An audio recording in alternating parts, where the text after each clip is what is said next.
திருக்குறள் சிந்தனை. பிறவி பிணி ஒழிய நல்ல வழிகாட்டுகின்றார் தெய்வப் புலவர்.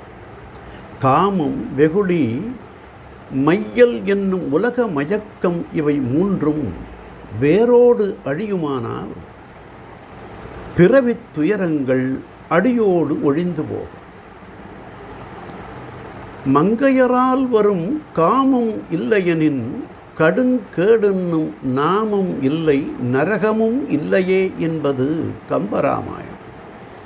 ஆகவே காமம், வெகுளி, மயக்கம் மூன்றும்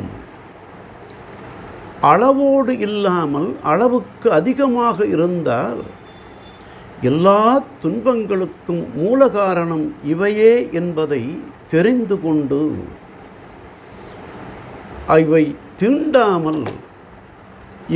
தீண்டாமல் நம்மை பாதுகாத்து வாழ்ந்தால் நாமும் நல்ல ஞானிகளாய் உயர்ந்து சிறந்து திகழலாம் என்று தெய்வப் புலவர் மெய்யுணர்தல் அதிகாரத்தில் காமம், வெகுளி, மயக்கம் இவை மூன்றும் நாமம் கெடக்கெடும் நோய் என்றார்.